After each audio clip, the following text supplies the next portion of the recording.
أعوذ بالله من الشيطان الرجيم. بسم الله الرحمن الرحيم. ولو أننا نزلنا إليهم الملائكة وكلمهم الموتى وحشرنا عليهم كل شيء قبلا ما كانوا ليؤمنوا إلا أن يشاء الله ولكن أكثرهم يجهلون. وكذلك جعلنا لكل نبي عدوا شياطين الإنس والجن يوحي بعضهم إلى بعض زخرف القول غرورا ولو شاء ربك ما فعلوه فذرهم وما يفترون. ولتصغى إليه أفئدة الذين لا يؤمنون بالآخرة وليرضوه وليقترفوا ما هم مقترفون. آمنت بالله صدق اللہ العظیم. بر انتہائی واجب الاحترام قابل صد احترام بزرگوں بھائی اور نوجوان ساتھیوں، آج کے درس قرآن میں قرآن مجید کتاب حکمت کی سورہ نمبر 6 سورۃ الانعام کی 3 آیات مبارکہ آیہ نمبر 111، 12 اور 113 شامل ہیں. بالفاظ دیگر الحمدللہ ثم الحمدللہ آج کے درس قرآن سے قرآن مجید کتاب حکمت کا الجزء الثامن یعنی 8واں پارہ، اس کے مطالعے کا ترجمہ اور تفسیر کے مطالعے کا ہم آغاز کر رہے ہیں. الحمدللہ 7 پارے مکمل ہو چکے ہیں، آج سے 8ویں پارے کا آغاز ہو رہا ہے، اور مضمون جو کہ 7ویں پارے کی اختتامی آیات میں جو چلا آ رہا تھا اسی کا ہی تسلسل ہے. اگر ہم 7ویں پارے کی جو آخری آیات ہیں آیہ نمبر 109 اور 110 اسی سورۃ الانعام کی، اس کے ساتھ ہم جوڑ سکیں کہ اللہ رب العزت نے اپنے محبوب نبی کریم علیہ السلام کو تسلی کے لیے کچھ الفاظ ارشاد فرمائے، اور حضور پاک علیہ السلام کی طمانینت قلب کی خاطر فرمایا کہ یہ لوگ اسی طرح سے آپ سے اصرار کرتے رہیں گے. سابقہ انبیاء کو بھی ایسے ہی یہ لوگ تنگ کرتے تھے، منکرین مخالفین، کہ جی فلانا معجزہ دکھا دیں، فلانی آیت، فلانی نشانی، ہماری مرضی کی یہ چیز دکھا دیں، تو قسمیں اٹھاتے ہیں کہ ہم ایمان لے آئیں گے. فرمایا کہ ان کی اس روش کی وجہ سے، ان کی ہٹ دھرمی کی وجہ سے، تمسخر کی عادت کی وجہ سے، استہزاء کی وجہ سے ہم نے ان سے جو ایمان لانے کی صلاحیت تھی وہ ان سے سلب کر لی، چھین لی ہم نے ان سے. وَنَذَرُهُمْ فِي طُغْيَانِهِمْ يَعْمَهُونَ. آپ سے یہ ایسے ہی کہتے رہیں گے. ان کے دل ہم پلٹ چکے، ان کی نظریں ہم پلٹ چکے. اب آپ ان کو چھوڑ دیجئے. فی طغیانہم یعمہون، اپنی سرکشی کے اندر، اندھیروں کے اندر یہ ایسے ہی اندھے منہ پھرتے رہیں گے. یعمہون کی اصطلاح استعمال فرمائی. یعمہون یہ پہلے پارے میں بھی گزر چکا ہے اس طرح کا لفظ. عمہا عربی کے اندر ایک ہوتا ہے عمہ یا کے ساتھ عین میم یا، اس کا مطلب ہوتا ہے ظاہری اندھیرا، یعنی آنکھوں کا اندھا ہو جانا. عمہا اگر آخر میں یا کی بجائے ہا لگا دیا جائے تو اس کا مطلب ہوتا ہے اندر کا اندھیرا، یعنی ان کا اندر جو ہے وہ اندھا ہو چکا ہے، جس کو جو ہے وہ 17ویں پارے کے اندر اللہ رب العزت نے سورۃ الحج میں انٹرپریٹ فرمایا فَإِنَّا لَا تَعْمَى الْأَبْصَارُ وَلَكِنْ تَعْمَى الْقُلُوبُ الَّتِي فِي الصُّدُورِ. ان لوگوں کی آنکھیں اندھی نہیں ہیں، ان کے سینوں میں دھڑکنے والے دل اندھے ہو چکے ہیں، ہدایت سے غافل ہیں یہ لوگ. اسی مضمون کو آگے لے کر کے بڑھ رہے ہیں. ابھی 8واں پارے کا آغاز ہو رہا ہے. فرمایا کہ آپ سے یہ کون سے معجزات کا مطالبہ کرتے ہیں، کیسی نشانیاں یہ چاہتے ہیں. وَلَوْ أَنَّنَا نَزَّلْنَا إِلَيْهِمُ الْمَلَائِكَةَ، فرشتے آپ کے اوپر اتاریں ان کے سامنے، یا مردوں سے باتیں کرنا چاہتے ہیں، مردوں سے ان کی باتیں کرائیں. مختلف طرح کی وہ مطالبت کرتے تھے، جس کا تذکرہ قرآن مجید میں متعدد مقامات پر موجود ہے. اسی 7واں پارہ کے جو بھی مکمل ہوا ہے، 7ویں پارے کے اندر سورۃ الانعام کے شروع میں دیکھ لیجیے آیہ نمبر 7 اور 8 کے اندر اللہ رب العزت نے ان کے اس سوال کا اور اعتراض کا جواب دیا. وَقَالُوا لَوْلَا أُنزِلَ عَلَيْهِ مَلَكٌ، کہ فرشتہ کیوں نہیں آتا اس کی طرف.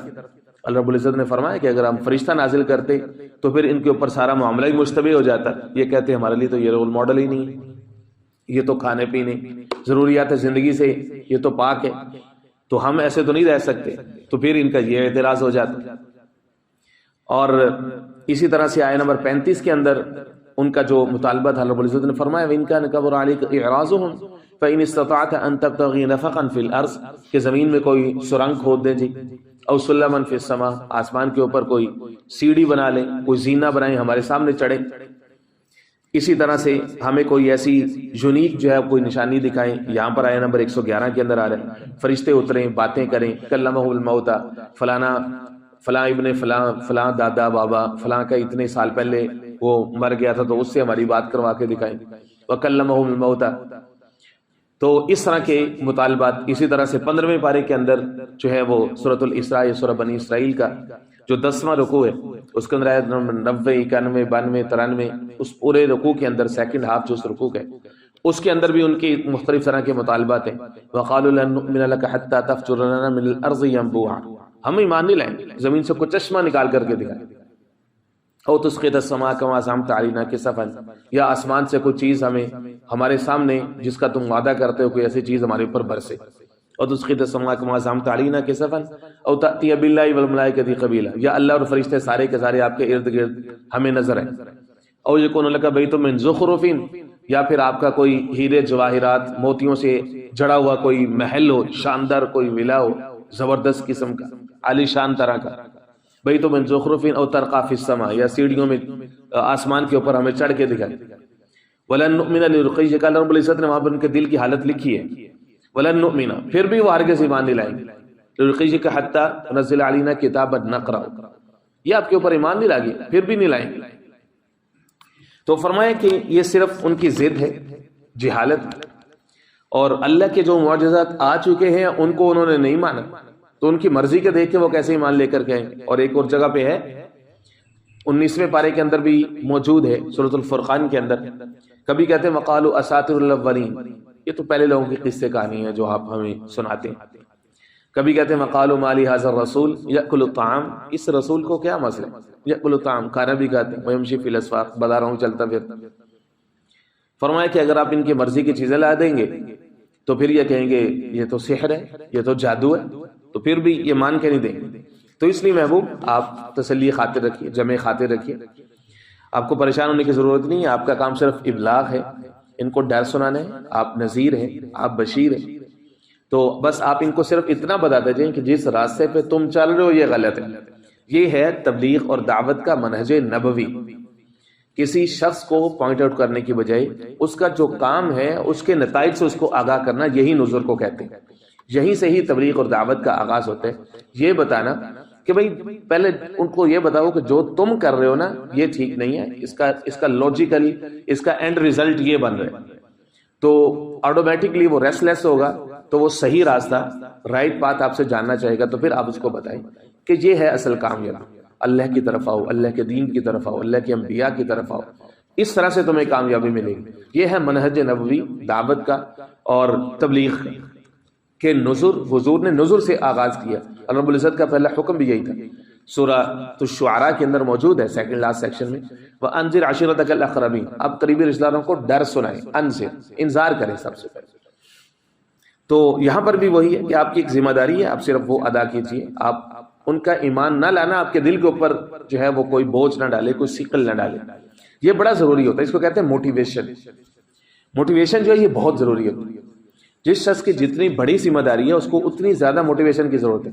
ایک طالب علم ہے چھوٹا سا اسکول گوئنگ، اس کو موٹیویشن کی ضرورت ہوتی ہے، کوئی بارش پڑ رہی ہے، کوئی مسئلہ ہے، کوئی اس کا مطالبہ پورا نہیں ہوا، اب اس کا دل نہیں کرے گا، اب والدین اس کو موٹیویٹ کریں کہ بیٹے جاؤ تم پڑھو گے تو یہ ہوگا۔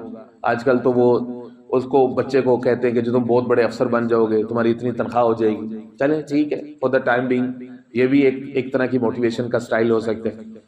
اسی طرح سے ایک جو ہے وہ جوان آدمی ہے اس کو کیسے موٹیویٹ کرنا ہے، ایک جو ہے وہ ادھیڑ عمر کا آدمی ہے، ایک جو بوڑھا ہے اس کو کیسے موٹیویٹ کرنا ہے، کسی عورت کو کیسے موٹیویٹ کرنا ہے، بطور خامند نے اپنی بیوی کو کیسے موٹیویٹ کرنا ہے گھر کے کاموں کے لیے۔ تو یہ موٹیویشن کی ہر ایک کو ضرورت ہوتی ہے، جس کی جتنی بڑی ذمہ داری ہوتی ہے۔ دنیا بھر کے اندر بہت بڑی بڑی اس کے اوپر ٹریننگز ہوتی ہیں، مطلب اس کے اوپر ڈالرز کے اندر اس کی فیسز ہوتی ہیں کہ موٹیویٹ کیا جائے۔ بڑے بڑے جو کارپوریٹ سیکٹرز کے اندر جو بڑے بڑے گروپس ہوتے ہیں وہ لوگوں کو ایسے جو موٹیویشنل اسپیکرز ہوتے ہیں ان کو پتہ نہیں کتنے پیسے دے کے موٹیویٹ کراتے ہیں تاکہ ہماری پروڈکشن بڑھے. اب امیجن کیجئے کہ جو اللہ کے نبی اور اللہ کے رسول ہوتے ہیں ان کی ذمہ داری کے لیول کیا ہوتے ہیں. پوری قوم، پوری انسانیت، اللہ رب العزت نے ان کو ان کے لیے رہبر بنایا ہوا ہے، تو ان کو موٹیویشن کی بہت شدید ضرورت ہوتی ہے. تو اسی طرح سے قرآن مجید میں متعدد مقامات پر مضامین میں آپ کو ملے گا کہ وہاں پہ اللہ رب العزت اپنے محبوب نبی کریم علیہ السلام کو موٹیویٹ فرما رہے ہیں. وَلَوْ أَنَّنَا نَزَّلْنَا إِلَيْهِمُ الْمَلَائِكَةَ، اور اگر بے شک ہم نازل کرتے ان کی طرف فرشتے جن ان کا یہ مطالبہ پورا کرنا، وَكَلَّمَهُمُ الْمَوْتَى، اور باتیں کرتے ان سے مردے، یعنی یہ ان کا ایک اور مطالبہ تھا وہ بھی پورا کرتے. وَحَشَرْنَا عَلَيْهِمْ كُلَّ شَيْءٍ قُبُولًا، اور ہم ان پر جمع کرتے ہر چیز قبولا، ارد گرد کی. ما كانوا ليؤمنوا، پھر بھی یہ ایمان نہ لاتے. الا ان یشاء اللہ، ہاں مگر یہ کہ اللہ چاہتا، یعنی اللہ چاہتے ہے تو پھر کسی کو ہدایت ملتی ہے. یہ ہدایت جو ہے وہ اللہ رب العزت کے دائرۂ اختیار میں، انسان نے اپنی طرف سے کوشش کرنی، اس نے اپنی نیت ٹھیک کرنی، اللہ نے اس کے لیے راستے کھولنے. اگر وہ برے عملوں کے اوپر قائم رہے گا گویا کہ وہ اپنی ہدایت کے راستے میں سب سے بڑی رکاوٹ خود ہی ہے. اصل میں رکاوٹ خود ہی ہے، اللہ اس کی طرف، اللہ کی طرف نسبت ہو جاتی ہے کہ ہر کام کا خالق اللہ ہے.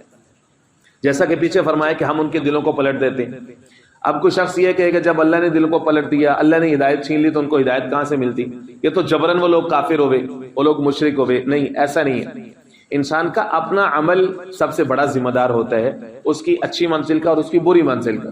نسبت اللہ کی طرف کیوں ہوتی ہے؟ کیونکہ اللہ خالق ہے، علام ہے، اور اللہ مستقبل کا جاننے والا ہے.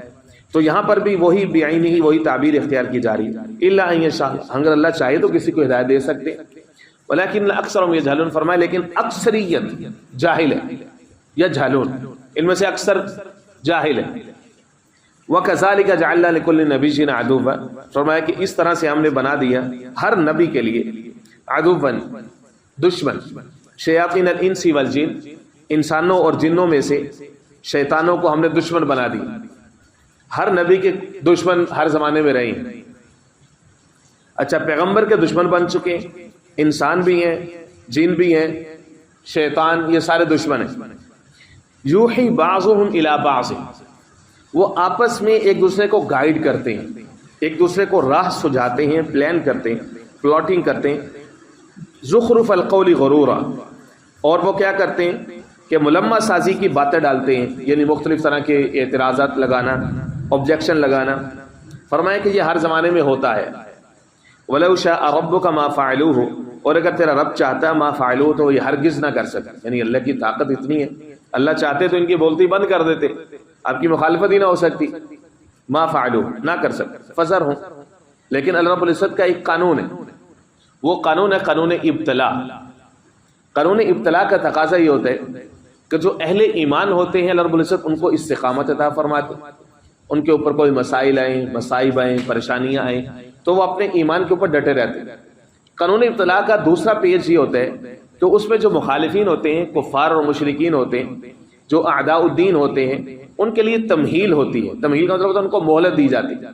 فَمَهِّلِ الْكَافِرِينَ أَمْهِلْهُمْ رَوَيْنَا، کہ ہو سکتا ہے کبھی ایمان لے آئیں، نہیں تو ایک دن پکڑے جائیں گے. ان کے لیے تمہیل ہوتی.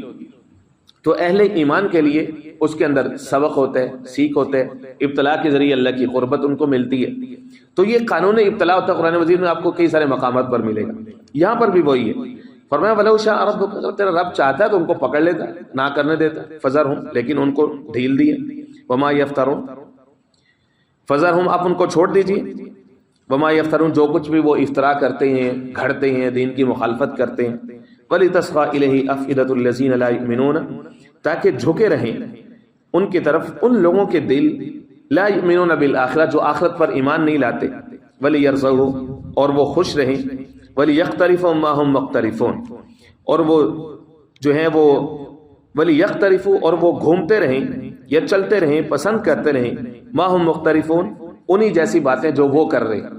یعنی جو اللہ کے نبی اور اللہ کے نبی کے ماننے والوں کے جو دشمن ہوتے ہیں، یہ ایک پوری پارٹی ہوتی ہے، پوری لائن ہوتی ہے.